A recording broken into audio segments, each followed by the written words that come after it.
నమస్తే Chandana, welcome to great Andhra special story. రాజకీయాల్లో లేఖి వ్యాఖ్యలు అనేవి ఈరోజు సర్వసాధారణమైపోయాయి. మహిళా నాయకురాళ్ల పట్ల అనుచితంగా, అసభ్యంగా మాట్లాడడం, తద్వారా వారి నైతిక స్థైర్యాన్ని దెబ్బతీయడం అనేది విజయంగా భావించే దుర్మార్గపు పోకడ చెలామణిలో ఉంది.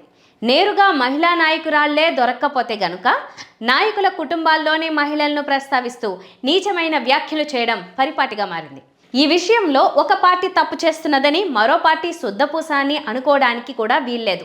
అందరూ ఒకే తానులో ముక్కల్లా వ్యవహరిస్తున్నారు. అయితే ఇవి ఆగేదెప్పుడు? ఎవరు పూనిక వహించాలి? 1000 కోట్ల ఆస్తి సంపాదించింది ఆమె. 1000 కోట్లు, ఒకే ఒక అపార్ట్మెంట్ 10 ఎకరాలు, 1000 కోట్లు. ఆమెకు ఒకప్పుడు రెంట్ కట్టడానికి డబ్బులు లేవు, ఉండేదానికి డబ్బులు లేవు. వాళ్ళ దగ్గర 1000 రూపాయలు, వాళ్ళ దగ్గర 3000 రూపాయలు తీసుకున్నామా ఇవాళ 1000 కోట్లు మాట్లాడుతుందంటే ఏడకపోయింది, ఎవరి డబ్బు ఏడిచ్చి వచ్చినాయి, ఇవన్నీ కూడా లెక్క తేవాల్సి ఉంది. ఏదనంటే నేను నెంబర్ 1 హీరోయిన్ అంట. ఆమె 1, 2 పెట్టేసుకుంటా ఉంటది. నాకు తెలిసినంత వరకు ఆమె వ్యాంపకి ఎక్కువ, హీరోయిన్ తక్కువ. దేనికి ఎక్కువ? వ్యాంప్ క్యారెక్టర్ కి ఎక్కువ. అలాంటి ఆమె ఇవాళ 1000 కోట్లకు తాల్సిందంటే అర్థం చేసుకోండి. ఇలాంటి విష సంస్కృతికి మంగళం పలికి పార్టీలకు అతీతంగా మహిళలకు రాజకీయాల్లో అవమానకరమైన భాష ఎదురు కాదు అనే భరోసాను కల్పించాల్సిన బాధ్యత వీరి మీద ఉంది. ఇప్పుడున్న పరిస్థితుల్లో ఖచ్చితంగా ఆ బాధ్యతను చంద్రబాబు నాయుడు తీసుకోవాలి. తెలుగు రాష్ట్రాల్లో చంద్రబాబు నాయుడు అత్యంత సీనియర్ రాజకీయ నాయకుడు. అభిమానులు ఆయన్ని రాజనీతిజ్ఞుడిగాను, కొందరు రాజకీయ చాణక్యుడిగాను వ్యవహరిస్తుంటారు. పైగా ఆయన ఇప్పుడు అధికారంలో ఉన్నారు. రాష్ట్రానికి అనేక మంచి పనులు చేయాలని అనుకుంటున్నారు. వాటితో పాటుగా రాజకీయాల్లో కూడా మహిళల గురించి మాట్లాడేటప్పుడు ఒళ్ళు దగ్గర పట్టుకుని మాట్లాడాలి అనే ఒక సత్సంప్రదాయానికి ఆయన శ్రీకారం చుట్టాల్సిన బాధ్యత ఉంది. ప్రస్తుతం మహిళా నేతల గురించి నీచమైన మాటలు మాట్లాడడం అనేది అన్ని పార్టీల వారికి ఒక సులువైన పనైపోయింది. రేణుగుంట దగ్గర మెస్లో పిహెచ్డి నేర్చుకున్నావు, తిరుపతిలో పిహెచ్డి నేర్చుకున్నావు, బెంగళూరులో పిహెచ్డి చేశావు, హైదరాబాద్ లో పిహెచ్డి చేశావు, మెడ్రాస్ లో పిహెచ్డి చేశావు, చివరకు మాగుంట లేవులో కూడా పిహెచ్డి నేర్చుకున్నావు. అది ఏంటా పిహెచ్డి అనేది మీరు అర్థం చేసుకోండి, చాలా పెద్దది. అక్కడికి వేమిరెడ్డి ప్రభాకర్ రెడ్డి గారిని బ్లాక్ మెయిల్ చేసి బెదిరించి పెళ్లి చేసుకున్నాను. ఈమె చరిత్ర ఉమ్మడి రాష్ట్రంలో తెలుసు, విడిపోయిన తర్వాత మన రాష్ట్రంలో తెలుసు, పక్క రాష్ట్రాల్లో కూడా చెప్తారు. కాశీలో, గుజరాత్, సూరత్లో ఈయన గొప్పతనం అక్కడ కూడా చెప్పుకుంటుంటారు. వారం రోజుల క్రిందట నెల్లూరు జిల్లాలో కోవూరు ఎమ్మెల్యే వేమిరెడ్డి ప్రశాంతి రెడ్డి గురించి మాజీ ఎమ్మెల్యే నల్లపురెడ్డి ప్రసన్నకుమార్ రెడ్డి చేసిన నీచమైన వ్యాఖ్యలు అందరూ చూశారు. అలాంటి మాటల ద్వారా ఆమె తన మీద చేస్తున్న విమర్శలను కట్టడి చేయగలనని, ఆమె నోరు మూయించగలనని ప్రసన్నకుమార్ రెడ్డి అనుకుని ఉంటే గనక అంతకంటే చవకబారు, దిగజారుడు రాజకీయం మరొకటి ఉండదుగాక ఉండదు. ఆయన ముందస్తు బెయిల్ కోసం వెళ్ళినప్పుడు న్యాయస్థానం కూడా ప్రసన్నపై చాలా తీవ్రమైన వ్యాఖ్యలు చేసింది. ఒక సీనియర్ నాయకుడి సంస్కారం ఇంతేనా అని అంతా నివ్వెరపోయారు. కానీ ఇప్పుడేం జరుగుతోంది?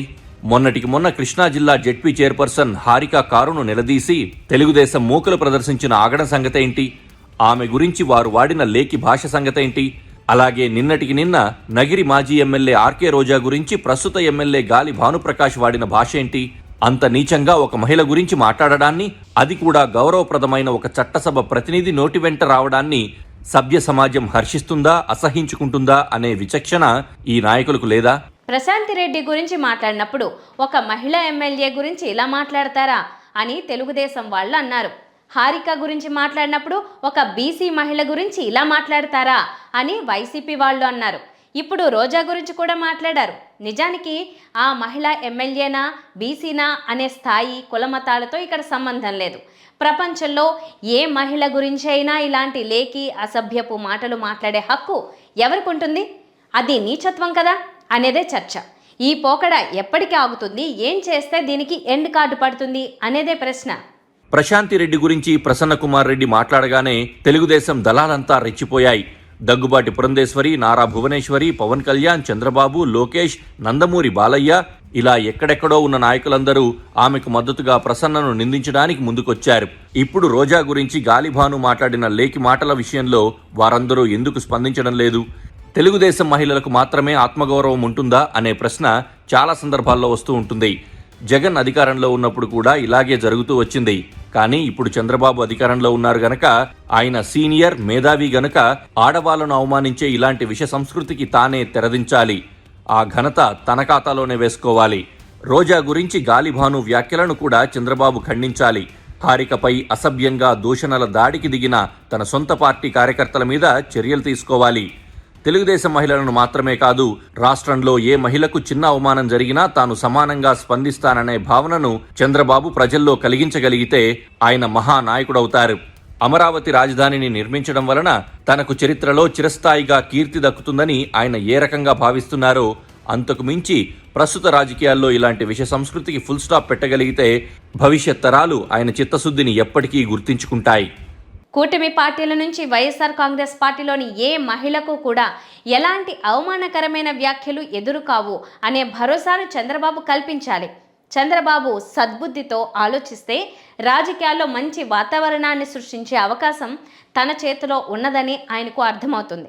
తన సొంత పార్టీలో ఒకరిద్దరి మీద చర్యలు తీసుకుంటే ఎప్పటికీ ఇలాంటి నీచత్వాలు తిరిగి చెలరేగకుండా ఇరువైపులా మంచి జరుగుతుందని ప్రజలు కోరుకుంటున్నారు. ఇది వాళ్ళ స్పెషల్ స్టోరీ. మరిన్ని అప్డేట్స్తో కలుద్దాం. నమస్తే.